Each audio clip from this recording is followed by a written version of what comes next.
Mesdames et messieurs, bonsoir et bienvenue dans cette édition d'information. Aujourd'hui, nous recevons Chérif Issoufou, rapporteur général à Transparency International, section Niger. Avec lui, nous allons parler de l'état de la corruption dans notre pays. Mais avant d'arriver à lui, retenez que suite aux malversations révélées par l'audit du ministère de la Défense, le syndicat national des magistrats autonomes du Niger a demandé au procureur de la République de se saisir du dossier afin de faire la lumière sur cette affaire. Détail avec Hassan Saleh Mustafa et Halidou Brema. Communiqué du gouvernement. Devant les supputations qui suscitent au niveau de l'opinion nationale. Ce communiqué du gouvernement nigérien pour sommer les personnes impliquées dans l'affaire dite du ministère de la Défense nationale où des sommes indûment perçues et de surfacturation ont été relevées par un audit de rembourser l'argent. Eh bien, ce communiqué a choqué les syndicats autonomes des magistrats du Niger Saman. À travers cette décision, digne d'un régime d'exception, le gouvernement, en violation de l'article 76 de la Constitution définissant ses attributions, c'est non seulement arroger les attributions du procureur de la République qui, de par la loi, est la seule autorité habilitée à apprécier l'opportunité de la poursuite, mais également a failli à l'obligation légale incombant à toute autorité constituée de dénoncer à celui-ci tout fait constitutif d'une infraction à la loi pénale dont elle acquiert connaissance de l'exercice de ses fonctions en application de l'article 39 du Code de procédure pénale. Pire, en agissant comme il l'a fait, le gouvernement s'érige en juridiction en violation flagrante des articles 10, 116, 117 et 118 de la Constitution et de l'article 1er de la loi organique portant organisation judiciaire au Niger et consacre une nouvelle catégorie de citoyens justiciables de la très indulgente juridiction gouvernementale auxquels on donne le choix de rembourser les colossaux montants des deniers publics qu'ils sont soupçonnés d'avoir détournés sous peine d'une hypothétique poursuite judiciaire ou administrative, à l'opposé du commun des mortels qu'on peut faire arrêter et poursuivre pour toute atteinte aux biens et deniers publics. Le Saman n'entend pas cautionner cette affaire qui défraie l'actualité au Niger. Le bureau exécutif national du syndicat autonome des magistrats du Niger, Ben Saman, demande au procureur de la République près le tribunal de grande instance hors classe de Niamey, au nom des principes de la séparation des pouvoirs et de l'égalité des citoyens devant la loi, de requérir l'ouverture d'une information judiciaire dans l'affaire dite de l'audit du ministère de la Défense pour que toute la lumière soit faite et que les responsabilités soient situées. Invite ces militants et l'ensemble des citoyens épris de justice à se mobiliser plus que jamais et à user des voies et moyens légaux pour l'affirmation d'une justice véritablement indépendante, dernier rempart contre l'arbitraire et les abus de toutes sortes. Pour exprimer davantage son mécontentement et sa déception face à cette situation, le Saman projette d'observer une journée justice morte dans les jours à venir. C'est pourquoi ce syndicat appelle ses militants à se mobiliser pour la réussite de ce mouvement. Dans un communiqué de presse en date du 28 février 2020, les différents fronts de l'opposition ont aussi exigé la transmission sans délai du rapport d'inspection aux juridictions compétentes et veilleront sur le traitement de ce dossier. L'opposition nigérienne considère le président de la République comme seul responsable de ce qu'elle a appelé la tragédie que vivent les forces de défense et de sécurité et le peuple nigérien en général. Consécutivement à l'audit effectué au ministère de la Défense, le gouvernement avait fait un communiqué qui a provoqué la réaction de ses citoyens. Nous voyons que cette décision elle est très banale. L'État vraiment devrait les sanctionner, il devrait les fermer. Tout celui qui a mangé les biens publics, il doit être arrêté par toutes les dispositions. Oui. Donc par rapport à ça, nous disons que si c'est seulement payé, les gens les demandent pour les payer, ils vont se réserver de le gouvernement. Donc vous mieux même de les laisser de ne pas payer. Nous disons même l'État est complice de cette affaire. Si réellement il ne les a pas permis, il est complice de cette affaire. On les ferme, ils payent en même temps. Vous ne pouvez pas détourner les fonds de l'État, vous ne pouvez pas détourner des fonds qui appartiennent aux citoyens nigériens et qu'on dit on ne va pas vous sanctionner. sur le plan pénal. Moi, je pense que ceux qui ont détourné les fonds de l'État, si c'est vrai, ils ont détourné, les gens doivent payer, non seulement payer, mais aussi écoper des sanctions. Les gens doivent être emprisonnés, ils doivent être vraiment sanctionnés sur tous les plans pour que ça serve de leçon aux potentiels détourneurs de fonds.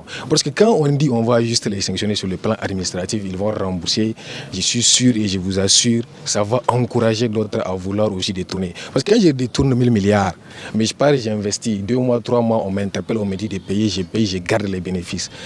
Là, je crois que vraiment, on doit essayer et accepter de mettre la politique de côté et vraiment voir l'intérêt général du pays. Il faut que l'État puisse prendre d'autres décisions parce qu'il ne s'agit pas de dire que si une personne détourne de l'argent, elle va seulement rembourser l'argent et la personne va vaquer à ses activités. Non, il faut prendre des précautions et des mesures pénales. Si tu détournes de l'argent, il faut que tu sois interpellé pénalement, pour que ça te serve de leçon et que d'autres qui ont l'intention de le faire puissent savoir ce qu'il attend. Combien de temps de gestion? C'est à la dernière minute qu'on va venir faire sortir un communiqué pour sanctionner ou bien vouloir sanctionner ceux qui ont détourné les fonds. Bon, pour moi, c'est insensé. Ça n'a même pas de sens. Il faut investiguer, voir pourquoi. Ça n'a pas de sens en fait. Je dis que c'est une bonne idée. Ça va faire en sorte que tous ceux qui sont impliqués dans cette affaire vont quand même payer ce qu'ils ont détourné. Ça serait, comment est-ce qu'on appelle, les gens vont aussi avoir une bonne image du gouvernement, voir que le gouvernement s'engage dans ce qu'on appelle l'égalité. Donc je pense que, en tout cas, nous sommes fiers de cette proposition. Nous sommes pour avec le gouvernement. Donc, elle doit aller jusqu'au. Nous vous proposons également, toujours concernant l'audit au ministère de la Défense, la réaction de quelques citoyens qui ne comprennent pas le silence de l'opposition. Une opposition est censée être du côté du pouvoir et de la population. Sentir et vivre avec cette population lorsque le pouvoir en place est en dérive, lorsque ce pouvoir ne respecte pas ce qu'on appelle les principes, les fondamentaux, c'est-à-dire les droits et les libertés de cette population, l'opposition a le droit et se réserve d'être sur le chemin du gouvernement pour pouvoir les ramener. Très malheureusement, l'opposition nigérienne est à l'image des gouvernants. Pourquoi? Parce que cette opposition, elle ne sort pour décrire que lorsqu'on touche à un article quelconque de la Constitution, lorsqu'on touche au code électoral, ou bien lorsque quelques militants de leur parti sont en train d'être achetés pour créer la dissidence. C'est à ce moment seulement que l'opposition nigérienne va sortir pour dire ce que. La mission essentielle et fondamentale de l'opposition, ce n'est pas de conquérir le pouvoir. Certes, quand on crée un parti politique, c'est pour avoir le pouvoir, mais il y a des problèmes de base qui gangrènent la population, que l'opposition doit dénoncer. Moi, j'ai toujours condamné l'opposition, les acteurs de la société civile, parce qu'il y en a. Je n'ai jamais vu une déclaration de l'opposition à travers laquelle elle est sortie dénoncer ce que nous sommes en train de vivre comme mal. Elle ne sort que quand ses intérêts sont en jeu. Et moi, je pense très bien que ce n'est pas ça une opposition digne de son nom. Ce n'est pas une opposition digne de son nom. Elle doit changer. Elle doit changer. Elle doit être aux côtés de la masse. Elle doit être aux côtés de la population. Quand ça ne va pas, sortir, faire une déclaration spécialement sur un domaine précis de la vie de la nation. Très récemment, il y a des scandales de corruption, sinon de fausses factures qui ont été découverts dans ces milieux-là. Mais très malheureusement, le comportement du gouvernement était que on va demander à ceux qui sont impliqués dans cette affaire-là, on les a demandé de restituer ce qu'ils ont perçu sans pour autant se prononcer sur des poursuites judiciaires éventuelles. L'opposition doit se prononcer sur tous ces aspects-là de la vie nationale. Aujourd'hui, si le gouvernement a décidé de dire revenez ou bien restituer ces sommes-là que vous avez perçues dans ces scandales-là, je pense que l'opposition doit tout simplement se montrer, ou bien disais-je, se mettre à l'avant-garde de cette situation-là, c'est dire qu'avant même qu'on demande à ce que des restitutions soient faites, nous allons tout simplement demander à ce que tous ceux qui sont impliqués, de près et de loin, soient poursuivis sur le plan judiciaire. Ça, c'est à peu posé. Avant même qu'on ne parle de restitution et autres, parce que restitution, ce n'est qu'une façon déguisée d'impunité, hein. Je vous l'ai dit. Parce que c'est là, on va aujourd'hui leur demander de restituer. Demain, ils vont continuer leur course dans leur grosse quête de Niamey là, sans pour autant qu'ils puissent s'inquiéter. Donc je pense que si l'opposition jusque-là n'arrive pas à agir sur tous ces plans-là, je pense que pour moi, l'opposition, elle n'existe pas. Sinon, elle est miette. Chérif Issou, vous êtes rapporteur général à Transparency International section Niger. Alors dans notre pays, on parle tout le temps de lutte contre la corruption. Alors quelles sont les causes et la situation actuelle de la corruption dans notre pays? Merci M. Sissé, merci également à la télévision Labari pour l'opportunité qu'elle nous donne de nous prononcer relativement à ce mal qui est la corruption. Je dis que c'est un mal insidieux, très dangereux qui vraiment bloque le développement socio-économique de tout un peuple. Il s'attaque à toutes les institutions démocratiquement installées, alors ça régresse l'état du droit, ça peut amener en tout cas à beaucoup de régression dans un état en ce qui concerne son développement. Alors ce mal est combattu. Alors pour combattre ce phénomène, il faut, comment on appelle ça, l'accord de tout le monde, il faut que tout le monde puisse se mettre. Il s'agit alors là du gouvernement, des organisations de la société civile, des partis politiques, et même le citoyen lui-même. Alors c'est dans ce cadre, la répartition des tâches elle est claire. Le gouvernement doit mettre tout en œuvre pour mettre en place des instruments juridiques, n'est-ce pas, nécessaires pour lutter contre le phénomène de la corruption.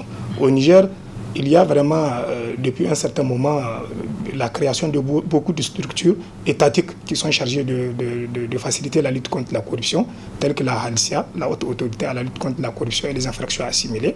Il y a aussi le bureau information et réclamation appelé communément ligne verte, n'est-ce pas, qui est au niveau du ministère de la Justice. À côté de ces instruments juridiques, n'est-ce pas, il y a la création et la mise en place de beaucoup de dispositions juridiques, les textes alors juridiques relativement à la lutte contre le phénomène de la corruption. C'était vraiment une volonté politique qui a permis à un certain moment à notre pays d'être classé, d'avoir un bon classement en ce qui concerne l'indice de perception de la corruption appelé IPC de Transparency International Niger. Parce qu'au début, on occupait un rôle de 135e sur le nombre de pays et États, n'est-ce pas, qu'on classe. À un moment, au moment de la mise en place de ces instruments, nous avons commencé à gagner un rôle, comment on appelle ça, un rang de moins de 2 chiffres, ça veut dire à 99e. C'était le plus bon rang que nous avons connu, toujours relativement au classement de l'indice de perception de la corruption. 99e, mais très malheureusement, c'était juste comment on appelle ça, un retour en arrière que nous sommes en train de constater, toujours relativement à cet indice de perception de la corruption de Transparency International. Après 99e, nous étions venus 104e, n'est-ce pas? Et récemment, en 2018, le dernier classement de l'IPC, le Niger était 114e avec une moyenne de 32 sur 100. Vous voyez? Et pire maintenant, le dernier classement de l'IPC de 2019 que nous avons publié récemment, le Niger occupe la place de 120e, s'il vous plaît, 120e avec 32 sur 100. Pour moyenne. C'est-à-dire que si vous voyez tous les classements que le Transparency International a fait relativement à la perception de la corruption, le Niger n'a jamais atteint une moyenne normale en fait de 50 sur 100. C'est toujours, et puis voilà, on est en train de constater un retour en arrière relativement à ce classement. Ceci est fait par un certain nombre de choses que nous sommes en train de constater sur le terrain. Il y a des instruments juridiques peut-être mis en place, mais il n'y a pas la ferme volonté politique de les faire marcher, de les mettre à la disposition du juge qui est censé lire le droit relativement à la corruption. Alors voilà, ce qui a fait que nous, à notre côté, en tant qu'organisation non gouvernementale de lutte contre la corruption, nous avons mené beaucoup d'études relativement à la perception de la corruption. Mis à part l'indice de perception de la corruption, nous avons constaté sur le terrain, on est parti pour voir qu'est-ce qui empêche en fait aux lignes de bouger un tout petit peu. Alors parmi tous ces problèmes, nous avons compris qu'il y a une insuffisance dans même l'arsenal juridique qui est censé permettre la lutte contre la corruption. Oui, mais justement à ce niveau, au vu de la persistance de la corruption dans notre pays, est-ce à dire que l'arsenal juridique est inefficace? Inefficace, non, parce qu'il y a effectivement des failles que nous avons relevées. Parce qu'on ne peut pas dire qu'elle est inefficace quand on constate qu'à part même la Constitution du 25 novembre 2010 qui a pris des dispositions relativement à la lutte contre la corruption, il y a beaucoup d'instruments, de dispositions juridiques telles que la loi 2016 portant lutte contre le blanchiment des capitaux et le financement du terrorisme. Il y a la loi du 31 décembre 2001 portant liste des autres personnalités astreintes à la déclaration des biens. Il y a même la modification du code pénal et de procédure pénale relativement à la répression de la corruption des agents de l'État étranger et même sur l'imprescriptibilité du détournement des biens publics. Il y a la charte même des partis politiques à sa disposition relativement au financement des partis politiques. Et l'autre pays a même une stratégie nationale de lutte contre la corruption, SNLC, et son plan d'action qui a été en fait mis en place 2018-2020. Tout cet arsenal, on ne peut pas dire qu'il n'est pas, mais quand même il y a un certain nombre d'insuffisances. C'est ce qui nous a permis de conduire des études et même mettre en place un comité d'experts, n'est-ce pas, avec l'appui de nos partenaires techniques et financiers. Ce comité d'experts nous a mis en place un avant-projet de loi portant prévention et lutte contre la corruption au Niger. Cet avant-projet, récemment, nous avons invité des participants, en tout cas de haute qualité, à un atelier de validation pour que l'avant-projet soit bien nourri, n'est-ce pas, avant de continuer le plaidoyer. Ce plaidoyer sera conduit effectivement par la CNDH, la Commission nationale des droits humains, et aussi nos partenaires tels que le réseau parlementaire de lutte contre la corruption, avec l'espoir que le Niger sera vu doté alors d'une loi efficace contre de lutte contre la corruption, de prévention et de lutte contre la corruption, à l'instar des autres pays. Parce qu'il faut le dire, dans la sous-région, il y a des pays qui ont une loi, en tout cas très efficace. Si je donne peut-être l'exemple du Burkina Faso, voisin, ils ont une loi vraiment très efficace, une des meilleures lois de la sous-région. Ce qui a fait que le Burkina Faso, à travers toujours l'indice de perception de la corruption, avait trouvé une place de choix à travers la lutte contre la corruption. Leur dernier classement de l'IPC 2019, toujours l'indice de perception de la corruption, le Burkina Faso était classé 85e sur les 180 pays classés. Il est classé avec la Guyane, l'Indonésie, le Koweït, le Lesotho, etc. Vous voyez, et largement, n'est-ce pas, au-delà des pays comme la Turquie, l'Égypte, les Philippines et le Niger. Vous voyez, donc ce qui fait que cette loi, si nous arrivons à la mettre, elle va permettre à notre pays d'occuper une place de choix, d'être juste un pays exemple de référence dans le cadre de la lutte contre la corruption. Maintenant, quelle est votre appréciation des malversations mises à jour au niveau du ministère de la Défense suite à l'audit qui a été conduite en son sein? Premièrement, je pense qu'il faut saluer le courage vraiment des autorités et des acteurs politiques, des autorités en charge du ministère de la Défense, notamment le ministre Youssouf Katambi, que je salue vraiment au passage, son courage d'avoir diligenté cet audit, parce que ce n'est pas un courage qui est permis en tout cas à tout le monde. Au départ, nous savons bel et bien que c'est un secteur, le secteur de la défense est couvert par secret défense. On ne fouille pas, on ne rend pas public en tout cas ce qui est en train de se faire dans ce secteur. Aujourd'hui, nous avons un fils du pays qui a dit non, il faut qu'on arrête à tout cela parce qu'il a découvert des malversations en tout cas qui ne remontent pas dans un état de droit. Alors il faut le saluer au passage, il faut saluer en tout cas son courage. Nous pensons que si l'audit déjà est disponible, il suffit de le mettre à la disposition de la justice parce que seul l'instrument juridique est capable de gérer la chose. C'est le procureur de la République seul qui est habilité de savoir s'il y a poursuite ou pas, ou s'il peut le classer sans suite quand il pense qu'il n'y a pas matière à poursuivre. Donc vraiment le gouvernement doit jouer ce rôle tel qu'il l'a de temps joué, de mettre en place des instruments juridiques à travers, comment on appelle ça, notre législation, et le mettre à la disposition du juge et permettre au juge, lui, d'avoir la lecture du droit tel qu'il l'a vraiment découverte. C'est comme ça que nous pouvons bouger les lignes dans le cadre de la lutte contre la corruption. Enfin, quelles sont les voies à suivre pour freiner efficacement la corruption dans notre pays? Pour freiner vraiment la corruption, c'est d'abord, il faut chercher à la définir. Parce que moi, c'est ce que je pense. Et la définition de la corruption est dans notre pays, comme dans plusieurs autres pays, a un autre sens. Parce que quand on dit, par exemple, pour lutter contre la corruption, il y a toujours 2 poids 2 mesures. Il y a une partie du peuple qui peut être traitée suivant un instrument juridique placé juste pour le bas peuple, et une autre partie, toujours des mêmes citoyens qui peuvent avoir un traitement, comment on appelle ça, de partialité. On ne peut pas efficacement lutter contre la corruption. Tel que je l'ai dit, quand on arrive à avoir des instruments juridiques très efficaces comme la loi dont nous sommes en train de parler tout à l'heure, là, alors il faut donner une très grande autonomie au juge, parce que c'est le seul acteur, c'est lui le praticien qui doit mettre tout en œuvre pour clarifier les choses, n'est-ce pas, et les mettre en application. Aujourd'hui, le problème de l'indépendance des juges, comme je l'ai dit, est l'un des problèmes vraiment majeurs qui freinent le phénomène de la lutte contre la corruption dans notre pays. Alors, pour ce faire, il faut que le gouvernement arrive à mettre tout en œuvre, n'est-ce pas, à travers l'autonomisation de la justice, l'indépendance et la séparation des pouvoirs tels que prévus par les principes sacro-saints de la démocratie.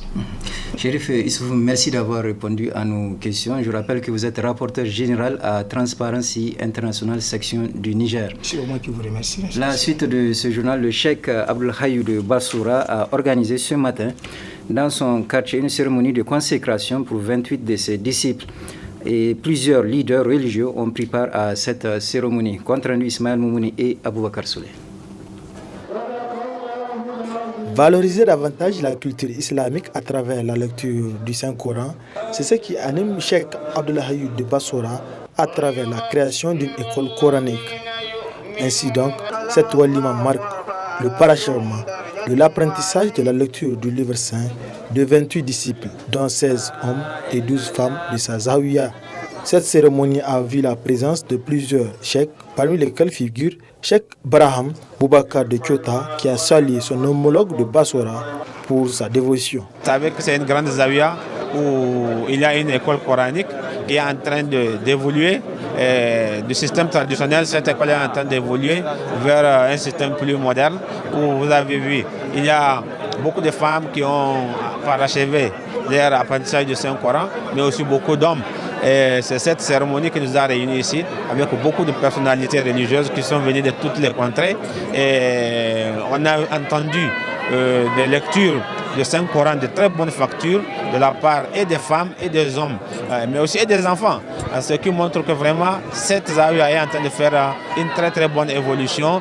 C'est un pas, c'est une évolution que nous encourageons. La lecture du livre saint apporte de la bénédiction. De plus en plus dans toutes les zawiyas où les femmes sont en train de prendre en main l'apprentissage du Saint-Coran. Sachez que l'apprentissage du Saint-Coran et la lecture du Saint-Coran, toute relation avec le Saint-Coran représente une bénédiction pour un pays. Et ça augmente la paix, ça fait descendre la clémence de Dieu. Donc ça participe à la consolidation de la paix dans un pays, dans une ville, dans un quartier, etc. Donc voilà pourquoi ces genres de cérémonies sont très importants et pour les musulmans et pour la nation tout entière. Des prêches et zikrs ont été prononcés toujours au cours de cette walima, dont la fin a été sanctionnée par une fatia afin d'implorer Dieu le Tout-Puissant pour qu'il descende sa grâce sur le Niger. Le tournoi de football interdépartemental de la région de Tawa a été lancé à l'université Abdou Moumouni de Niamey. Compte rendu Hamza Sakou et Ibrahim Abdou. La stabilité politique et sécuritaire qu'elle apporte de l'étudiant est la thématique développée au cours de cette 5e édition de la semaine culturelle, scientifique et sportive de la coordination des structures de vacances de la région de Tawa. Ainsi, cette rencontre marque le lancement du tournoi de foot de la cohésion. Je tiens à remercier le comité d'organisation par le biais du président qui est l'ESCAX de la coordination, secrétaire chargé des affaires culturelles et sportives, vraiment avec conviction, aussi avec détermination, qui se sont sacrifiés pour la réussite de cette activité. Vraiment, au nom de la COSBRTA, nous sommes reconnaissants à vous. Et je tiens encore vraiment à remercier les parents cadres qui nous ont aidés, malgré le contexte qui est très difficile. Et vraiment, nous sommes reconnaissants à ce point. Je pense que c'est un cadre qui va permettre aux camarades vraiment de s'exercer de façon physique et morale aussi pour les conditions d'épanouissement aussi, quelque part pour dégager la frustration en quelques parties camarades. Nous avons pris comme thème la stabilité politique et sécuritaire qu'elle apporte pour l'étudiant des scolaires de façon générale. Ça va nous permettre de faire une préparation conséquente. C'est vrai, on dit les cadres apolitiques, mais les scolaires ou bien les étudiants doivent jouer un rôle très important pour imposer un comportement, pour être dans le système, mais de façon constructive et de façon positive et aussi de façon responsable. Et aussi, s'agissant de la question de la sécurité, je pense que tant que notre pays n'est pas en sécurité, ça sera difficile pour certains secteurs qui vont marcher vraiment. Donc c'est pour cela qu'on va essayer de réfléchir à notre niveau, et c'est afin de dégager une synthèse ou bien au-delà de dégager une position pour ne serait-ce que se prononcer au nom de la région. Nous attirons l'attention de la grande base et aussi des joueurs. Donc vraiment, il faut que la compétition soit dans la discipline et dans le respect. Peu importe le département qui va remporter, c'est la région qui va sortir vainqueur. Sur ce, je vous remercie. Il faut noter que 8 équipes sont en lice et le match de ce lancement a opposé l'équipe de Koni à celle du département de Tawa, soldé par un score de 4-2 en faveur de l'équipe de Koni. Ce journal est à présent terminé. Merci de l'avoir suivi et je vous souhaite de passer une excellente soirée.